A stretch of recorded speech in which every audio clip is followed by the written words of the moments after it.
Water, water everywhere, now let's all take a drink. The ocean is great, even when there's no water in it. Hell, it's even better when there's no water in it because you can see better.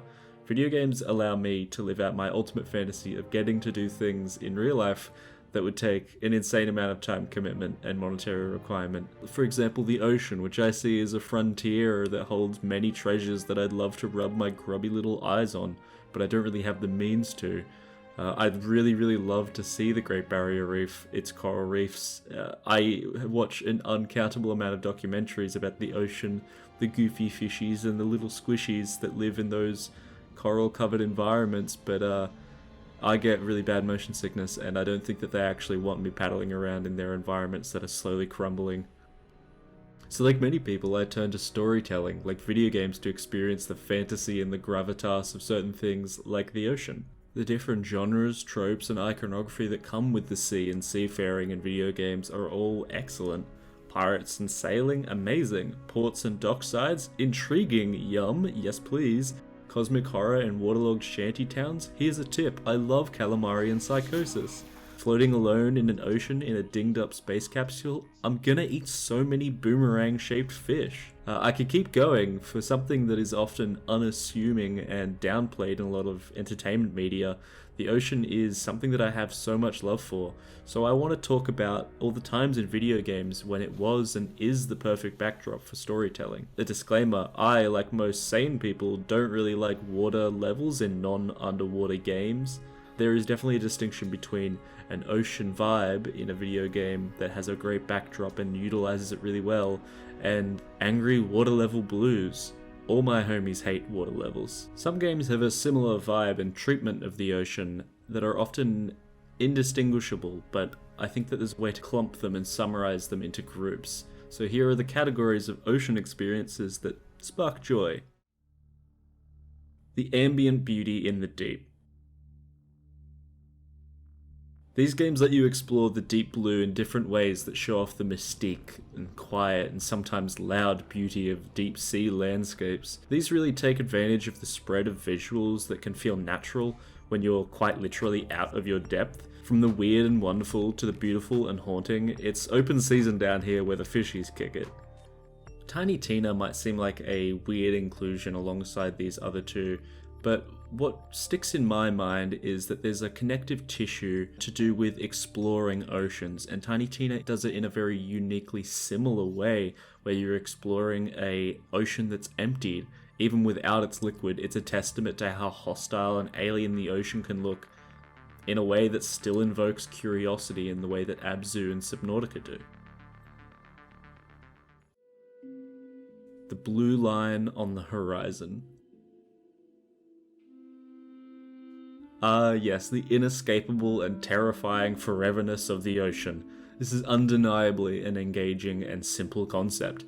You're stranded on water that you can't drink, there's limited visibility downwards, you know where all the danger lurks, and in a strange turn of fate, you've got all the visibility you could ask for in every other direction, but nothing to find.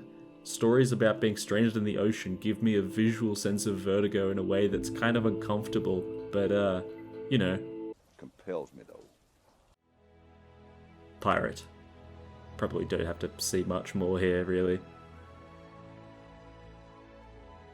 You and me, the poop deck at 9:30.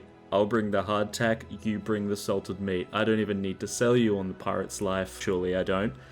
We all collectively yearn to be on a ship, crying, shitting, kicking our little feet off the side of a deck while singing sea shanties with a group of gap-toothed sailors. Everything about the pirate's life, as told by lighthearted modern media, is bursting with flavour. Above all of this is a sense of adventure that burns through strongest, and the ocean is just kind of a vessel for that.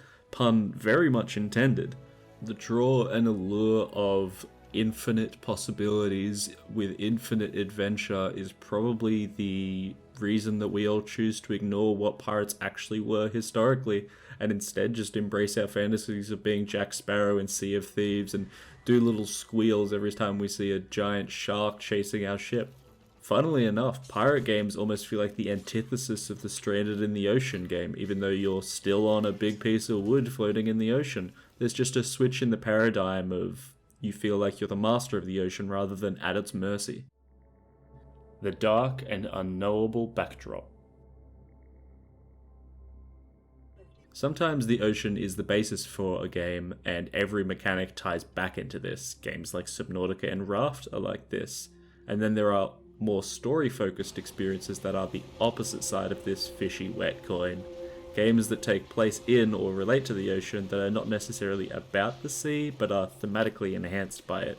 There are certainly other games that do this, but the two that come to mind are BioShock and Soma. In these stories, the initial setting is alluring, spooky, and alien because they're set at the bottom of the ocean, but as you explore them, they're not really about the ocean, but they are important and essential parts of the theme that enhanced by the fact that you can pass a window every few meters and see a porthole to the abyssal depths. There's something about the backdrop of the bottom of the ocean that really enhances these stories that are about the human experience. They tackled themes like free will, what it means to impose your will onto others, the nature of intelligence. Set these in an isolated and completely abstract environment like the bottom of the ocean, and you've got a recipe for atmosphere that reflects story, tone, and a very tasty sense of claustrophobia and inevitability. Nothing makes you really question the nature of humanity like being surrounded by an environment that will kill humans in 100 different ways if they're exposed to it raw. Role-playing games.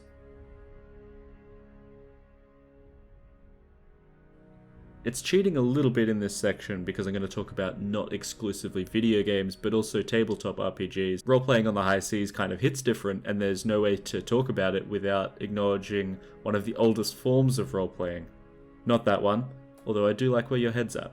I'm talking about D&D, and by extension some CRPGs like Pillars of Eternity Deadfire that are clearly inspired by similar tabletop RPGs.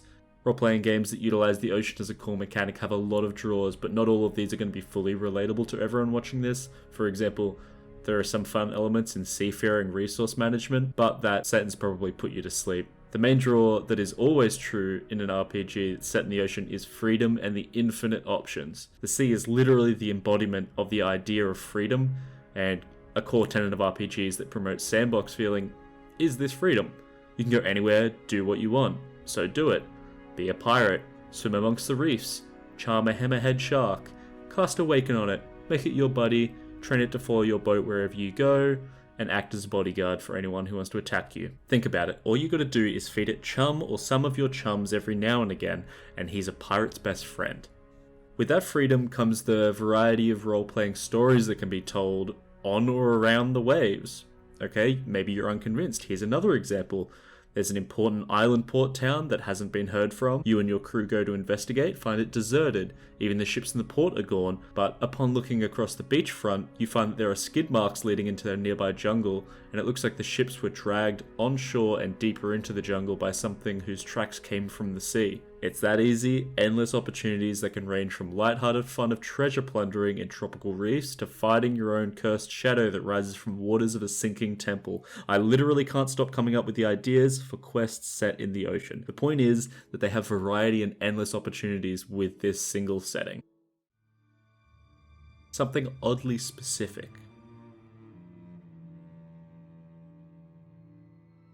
Hopefully this whole video and all the points I've touched on have felt relatable in some way. This whole thing is very much a love letter to storytelling that features the ocean, and I want it to resonate in your wet bones like it does with me. But this next example is just for me. When I think of the ocean in video games, I can't help but think of this experience that I feel as well. In the Abyssan Sea, off the coast of Hammerfell, in the Elder Scrolls games, is a beautiful desert island called Stros Makai. That little island, where the desert sands mix with the warm summer oceans. Just chef kiss with both hands. I don't even like the Elder Scrolls Online that much, where this location appears by the way, but strolling across this island, especially along the coast, invokes something in me that I find so incredibly freeing and says something about the ocean in stories themselves. The sheer atmosphere and palpability of its environment always makes me think of how the ocean can be abutted to anything. No matter the climate or the harshness of a landscape, the ocean can touch it all. It's at those points of beautiful contrast and interconnection that there's a real sense of freedom and curiosity. Wandering from the harsh baking dunes and sinking into the lapping waves. What's better? So that's everything that I had to say about the ocean in video games and storytelling in general, and just how much it kind of means to me and some of my favorite examples that I've experienced.